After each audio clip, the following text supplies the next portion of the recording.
Bob Esponja é uma animação criada por Stephen Hillenburg, sendo produzida e exibida pela Nickelodeon, tendo início em maio de 1999. O mistério que envolve esse desenho seria o Red Mist, névoa vermelha em português. Ela é uma fita que tem um episódio inédito de Bob Esponja, criada por um animador escocês agora preso, que queria apresentar a fita como o primeiro episódio da 4ª temporada, apresentando a morte de Lula Molusco.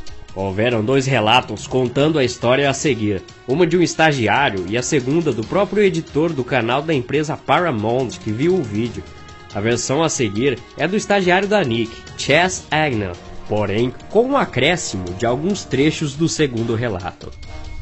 Eu era um residente nos estúdios da Nickelodeon em 2005, por causa da minha graduação em animação. Eu não era pago, claro, a maioria dos residentes não são, mas tive algumas vantagens além do aprendizado. Para os adultos não é grande coisa, mas a maioria das crianças na época se matariam por isso. Já que trabalhava com editores e animadores, eu conseguia ver os novos episódios dias antes de serem lançados. Eles tinham recentemente feito o filme do Bob Esponja, e com isso a criatividade da equipe teria ficado um pouco esgotada, o que atrasou o início da 4ª temporada. Mas o verdadeiro motivo do atraso foi bem mais perturbador. Houve um problema com o primeiro episódio da 4ª temporada que atrasou o desenvolvimento por vários meses.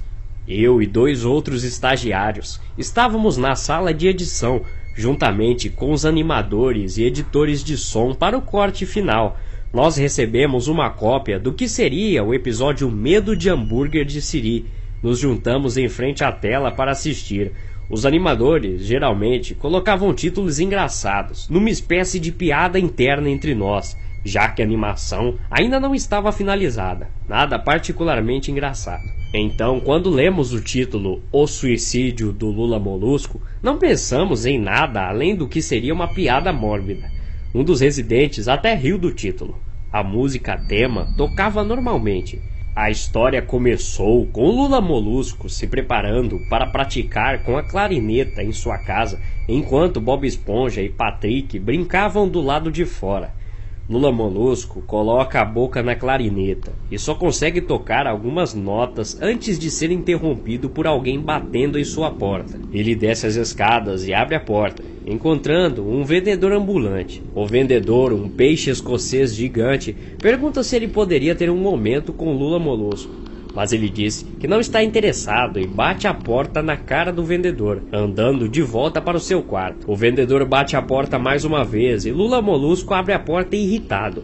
O vendedor, parecendo bem triste, diz a Lula Molusco que a névoa vermelha está vindo e vai embora, deixando o Lula Molusco confuso para trás. Ele volta para seu quarto e continua a praticar com a clarineta. Depois de tocar algumas notas bem erradas, Bob Esponja e Patrick começam a rir do lado de fora, interrompendo Lula Molusco mais uma vez. Ele olha pela janela e grita com os dois, dizendo que ele precisa praticar para um concerto que teria. Bob e Patrick se desculpam com lágrimas nos olhos e vão para suas casas. Lula Molusco, incerto de si mesmo, volta a praticar com sua clarineta mais uma vez, agora sem ser interrompido. A cena então vai se apagando em vermelho e permanece assim por 12 segundos. Talvez por causa de um erro, a mesma cena repete mais uma vez, o que provavelmente deve ser comum em edições básicas de animação. Entretanto, dessa vez, os olhos dos personagens foram substituídos por novos, mais realísticos e com pupilas vermelhas. Não há mais áudio nessa cena, tirando alguns cliques ocasionais. Depois da repetição da cena anterior, uma nova começa, com os mesmos olhos vermelhos nos personagens. Agora todos estão no teatro, onde Lula Molusco está tocando sua clarineta. Os quadros da animação pulam a cada 4 segundos, mas o som permanece sincronizado. Depois de uma apresentação ruim da música que ele mesmo intitulou Red Mist, Bob Esponja e Patrick são vistos na plateia vaiando Lula Molusco. Nesse ponto que as coisas começam a ficar estranhas. Durante o show, alguns quadros se repetem, mas o som não. Nesse ponto, é o som sincronizado com a animação, então sim, não é comum. Mas, quando ele para de tocar, o som termina como se o show nunca tivesse acontecido. Há um rápido murmúrio e o público começa a vaiá-lo. Não é vaiar o Lula Molusco, que é incomum no show, mas você poderia muito bem sentir o desespero dele. Daí, mostra Lula Molusco na tela inteira, que olha visivelmente com medo. A cena muda para a multidão, com Bob Esponja no centro da tela, que também está vaiando. No entanto, essa não é a coisa mais estranha. O que é estranho é que todos tinham os olhos hiperrealistas, muito detalhado. Claro que não eram olhos de pessoas reais, mas algo um pouco mais real. Alguns de nós nos olhamos durante a cena, obviamente confusos. A cena muda para Lula Molusco, sentado na beira de sua cama, com um olhar triste e muito desamparado. A vista de sua janela é de um céu noturno. A parte preocupante é que nesse ponto não há som, literalmente sem som, nem mesmo o dos alto-falantes da sala. É como se eles fossem desligados, embora funcionassem perfeitamente. Lula Molusco, na imagem, apenas ficou lá, piscando nesse silêncio por cerca de 30 segundos. Então, ele começou a soluçar baixinho. Ele colocou os tentáculos sobre os olhos e chorou em silêncio por quase 1 minuto. Ao mesmo tempo em que um som no fundo começa a crescer muito lentamente a partir do nada bem baixinho até ficar bem alto. Soou como uma leve brisa por uma floresta. A tela começa muito lentamente a aproximar de seu rosto. Seu choro fica mais alto, mais cheio de mágoa e raiva. A tela começa com algumas distorções, como uma TV com sinal ruim, e logo volta ao normal. O som fica mais alto e lentamente mais grave, como se uma tempestade estivesse se formando em algum lugar. A parte assustadora é o som e os soluços de Lula Molusco. Parecia real, como se o som não viesse dos alto-falantes ou se os alto-falantes fossem apenas buracos e o som estivesse vindo do outro lado. Por baixo do som do vento e do soluço, muito fraco, ouvia-se algo que pareciam risos. Após cerca de 30 segundos nesse clima, a tela ficou borrada, se contorceu violentamente e algo brilhou sobre a tela, como se um único quadro fosse substituído.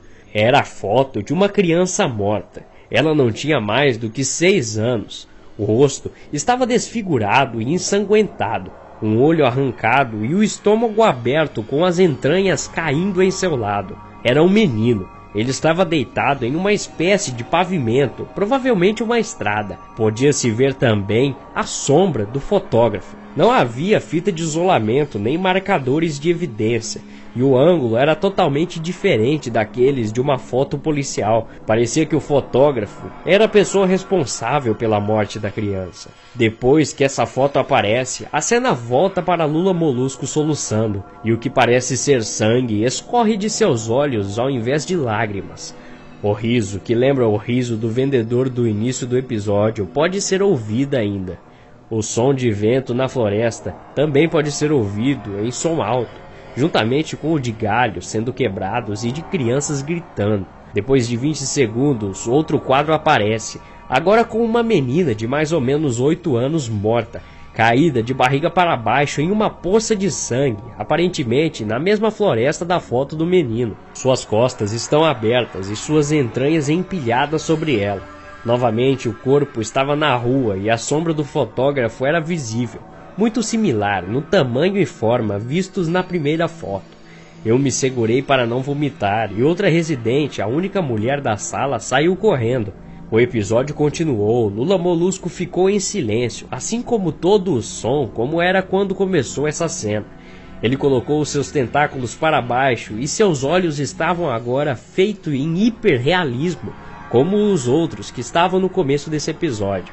Eles estavam sangrando, vermelhos e pulsantes. Ele olhou para a tela, como se estivesse assistindo o telespectador. Após cerca de 10 segundos, ele começou a chorar, desta vez não cobrindo seus olhos. O som era penetrante e forte. Aos poucos, o som de seus soluços foram novamente misturados com gritos de crianças. O som do vento voltou, assim como a risada ao fundo. Dessa vez, a próxima foto que aparecera durou por 5 quadros. O animador conseguiu parar a cena no quadro a quadro. Dessa vez, a foto era de um garoto da mesma idade da primeira criança, mas dessa vez a cena era diferente. As entranhas estavam sendo puxadas para fora de um corte no estômago por uma mão grande. O animador continuou. Era difícil de acreditar, mas a foto seguinte era a mesma, mas havia algo de diferente nela. Algo que não conseguíamos perceber exatamente. O animador voltou para o primeiro quadro e os acelerou. Eu vomitei no chão e os editores de animação e som ficaram mortificados com o que viram. Os 5 quadros, quando acelerados juntos, pareciam quadros de um vídeo. Podíamos ver a mão lentamente erguer as tripas da criança. Vimos os olhos dela focarem-se em seu assassino. Nós até vimos em 2 frames a criança piscar. O diretor de edição de som nos mandou parar. Ele tinha que ligar para o criador da série e mandá-lo ver aquilo. O Sr. Heilenberg, que chegou depois de 15 minutos. Ele estava confuso com o porquê de ter sido chamado ali. O editor continuou o episódio. Após aqueles quadros terem passado, toda a gritaria e todo o som parara novamente. Lula Molusco estava apenas encarando o espectador. Seu rosto estava na tela toda. A câmera rapidamente se afasta para revelar que Lula Molusco está segurando uma arma. O personagem ergue o cano da arma para sua boca e atira. Sangue espirra de sua cabeça e a tela corta para a estática, o famoso chiado. Os últimos 5 segundos do episódio mostravam seu corpo na cama. Um olho pendurava-se para fora do que restava de sua cabeça, encarando nada. Então o episódio acabou. O Sr. Heilenberg obviamente ficou furioso com aquilo. Ele imediatamente quis saber o que diabos estava acontecendo. Muitas pessoas já haviam deixado a sala àquela altura, então apenas alguns de nós assistimos ao episódio novamente. Ver o episódio mais uma vez apenas colaborou para fixar mais ainda tudo na minha mente e me causar pesadelos terríveis. Como resultado desse incidente, 3 animadores, Barry O'Neill, Grant Kirkland Jr. e Alyssa Simpson, foram mandados para o hospital.